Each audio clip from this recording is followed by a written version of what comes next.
स्वागत है आपका राजनीति विज्ञान की कक्षा में। आज हम मौलिक अधिकारों के बारे में पढ़ेंगे। फंडामेंटल राइट्स, मूल अधिकार या मौलिक अधिकार। मौलिक अधिकार में सबसे पहले हम देखेंगे अधिकार किसे कहते हैं। अधिकार कुछ काम करने की आज़ादी को कहते हैं, यानी कुछ ऐसे काम जिनको करने की छूट दी जाती है। अब हम ये देखते हैं कि ये मौलिक अधिकार जो हैं ये बहुत सारे देशों में नागरिकों को दिए जाते हैं। कुछ अधिकार तो ऐसे हैं जो भारतीय संविधान में नागरिकों को दिए गए हैं और कुछ ऐसे हैं जो विदेशियों को भी प्राप्त होते हैं। ये मौलिक अधिकार भारतीय संविधान के द्वारा दिए जाते हैं। भारतीय संविधान के द्वारा ही इनकी रक्षा की गारंटी दी जाती है। न्यायपालिका इनकी रक्षा करती है और इनको छीन कौन सकता है। एक व्यक्ति का अधिकार कोई दूसरा व्यक्ति भी छीन सकता है, या कोई संस्था छीन सकती है, या कोई सरकार, चाहे वो केंद्र की हो या राज्य की हो, वो भी छीन सकती है। तो कोई भी व्यक्ति, संस्था या सरकार अगर इन मौलिक अधिकारों को छीनती है तो न्यायपालिका उन अधिकारों की रक्षा करती है। अब हम देखते हैं कि ये मौलिक अधिकार हमारे लिए क्यों जरूरी हैं। जैसा कि इनके नाम से पता चलता है कि ये मौलिक हैं, यानी ये व्यक्ति के विकास के लिए बहुत आवश्यक हैं। आप जानते हैं कि मनुष्य भी अन्य प्राणियों की तरह एक प्राणी ही है, लेकिन ये जो प्राणी है ये अन्य प्राणियों से ज़्यादा इंटेलिजेंट और क्षमतावान है। व्यक्ति की क्षमताओं का पूरा विकास हो सके, इसके लिए उसको कुछ स्वतंत्रता और अधिकार मिलना आवश्यक है। इसके अलावा लोकतंत्र में व्यक्ति के अधिकार महत्वपूर्ण होते हैं और व्यक्ति के अधिकारों की रक्षा करने के लिए तथा सरकार की शक्ति पर अंकुश लगाने के लिए भी मौलिक अधिकारों की व्यवस्था की जाती है।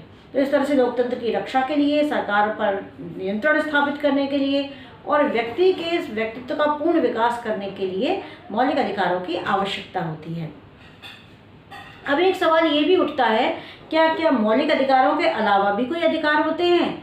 हाँ, मौलिक अधिकारों के अलावा कानूनी अधिकार भी होते हैं। अच्छा, तो फिर मौलिक अधिकारों में और कानूनी अधिकारों में क्या अंतर होता है?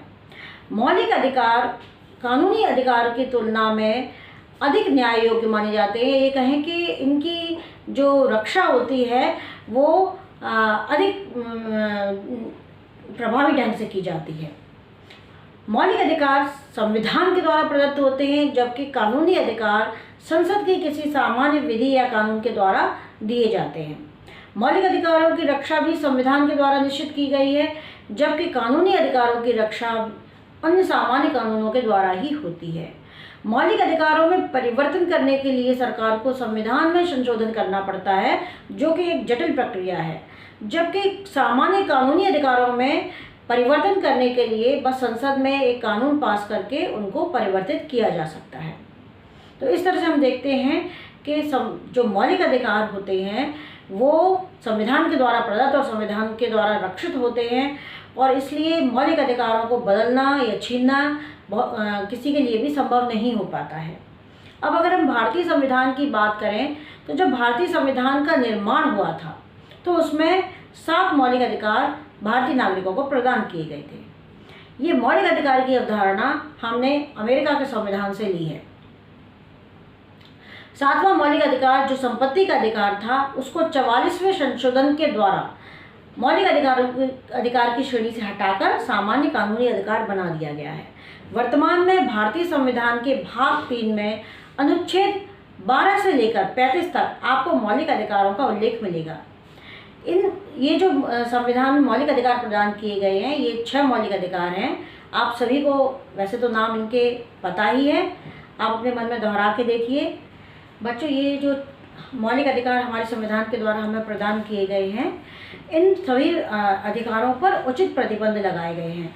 उचित प्रतिबंध का अर्थात ये है कि जब हमारे मौलिक अधिकार किसी दूसरे के लिए हानिकारक हो जाएं या आवश्यकता जहां अन्य लोगों को कुछ प्रोटेक्शन देने की आवश्यकता हो, तो वहां पर मौलिक अधिकारों पर कुछ उचित प्रतिबंध भी लगा दिए गए हैं। इसके अलावा इन मौलिक अधिकारों को कुछ समय के लिए सस्पेंड भी किया जा सकता है। जब राष्ट्रपति आपातकाल लगाते हैं उस समय में अनुच्छेद 20 और 21 को छोड़कर अन्य मौलिक अधिकारों को कुछ समय के लिए स्थगित कर दिया जाता है। हालांकि आपातकाल समाप्त होने के बाद वो मौलिक अधिकार पुनः नागरिकों को प्राप्त हो जाते हैं। अब हम इन 6 मौलिक अधिकारों में से आज 2 मुख्य अधिकारों की चर्चा करेंगे। सबसे पहले है समानता का अधिकार। हमारे संविधान में अनुच्छेद 14 से लेकर अनुच्छेद 18 तक समानता के अधिकार का वर्णन किया गया है। अनुच्छेद 14 में विधि के समक्ष समानता दी गई है, यानी सभी नागरिकों के लिए समान रूप से एक ही तरह के कानून बनाए गए हैं, एक ही तरह की विधि बनाई गई है और विधि के दृष्टि में सभी नागरिक समान हैं, कोई भी बड़ा या छोटा नहीं है। सभी के लिए नियम बराबर एक समान रूप से लागू किए जाते हैं।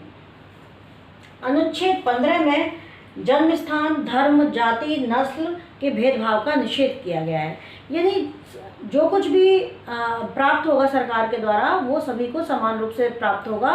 उसमें कोई जाति का, नस्ल का, जन्म स्थान का, किसी या लिंग का, किसी भी प्रकार का कोई भेदभाव नहीं किया जाएगा। अनुच्छेद 16 में सार्वजनिक नौकरियों में अवसर की समानता का अधिकार प्रदान किया गया है।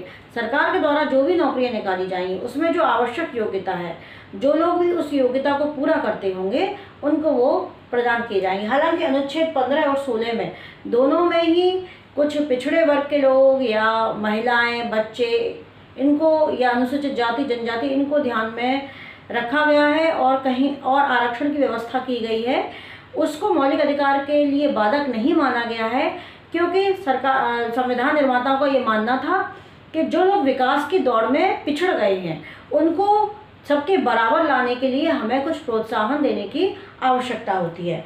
अनुच्छेद 17 में छुआछूत का अंत किया गया है और अनुच्छेद 18 में उपाधियों का अंत किया गया है। भारत में अब केवल शिक्षा और सेना के क्षेत्र में उपाधियां प्रदान की जाती हैं और जैसे अंग्रेज प्रदान करते थे, किसी को राय बहादुर, किसी को राय साहब, इस तरह की जो उपाधियां दी जाती थी उनको पूरी तरह से समाप्त कर दिया गया है। अनुच्छेद 19 से 22 तक स्वतंत्रता के अधिकार का वर्णन मिलता है। स्वतंत्रता के अधिकार में सबसे पहले हम देखते हैं अनुच्छेद 19 में 6 प्रकार की स्वतंत्रताएं हमें प्रदान की गई हैं, जिसमें विचार प्रकट करने की स्वतंत्रता, देश में कहीं भी आवास करने की स्वतंत्रता, देश में कहीं भी भ्रमण करने की स्वतंत्रता, किसी भी प्रकार के व्यवसाय को अपनाने की स्वतंत्रता, शांतिपूर्ण ढंग से कोई भी सभा करने की स्वतंत्रता, कोई संगठन बनाने की स्वतंत्रता, इस प्रकार से 6 प्रकार की स्वतंत्रताएं हमें मौलिक अधिकारों में प्रदान की गई हैं। अनुच्छेद 20 में अपराध सिद्धि के संदर्भ में स्वतंत्रता प्रदान की गई है। इसके अंतर्गत व्यक्ति को ये स्वतंत्रता दी गई है कि अगर उसने जब कोई कार्य किया है उस समय के कानून के हिसाब से अगर वो अपराध की श्रेणी में आएगा तभी वो अपराधी माना जाएगा। हो सकता है किसी व्यक्ति ने आज जो कार्य किया है उसको कल जो भविष्य में जो कानून बनाया जाए उसमें अपराध माना जाए तो उस व्यक्ति को दोषी नहीं माना जाएगा, क्योंकि जब उसने वो काम किया था तब उस प्रकार का कोई भी कानून बना हुआ नहीं था। इसके अलावा किसी भी व्यक्ति को अपने ही खिलाफ गवाही देने के लिए मजबूर नहीं किया जा सकता है। इस पर हम देखते हैं जीवन और व्यक्तिगत स्वतंत्रता का अधिकार प्रदान किया गया है। इसमें किसी भी व्यक्ति को विधि के द्वारा स्थापित प्रक्रिया के द्वारा ही अपने जीवन के अधिकार से वंचित किया जा सकता है, अन्यथा नहीं। जैसे कोई अपराधी है और उसका अपराध सिद्ध हो जाता है तो उसकी एक निश्चित प्रक्रिया होती है, इस तरह से उसको तो जीवन की स्वतंत्रता के अधिकार से वंचित किया जा सकता है, अन्यथा नहीं किया जा सकता है।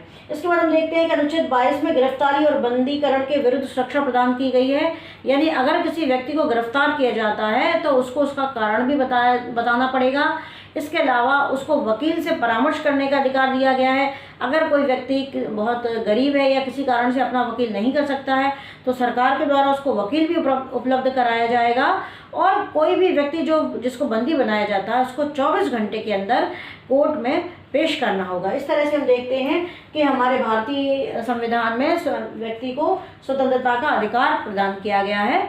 आज की वीडियो में इतना ही। अपनी पढ़ाई जारी रखिए। इसके आगे के मौलिक अधिकार हम अगले वीडियो में पढ़ेंगे।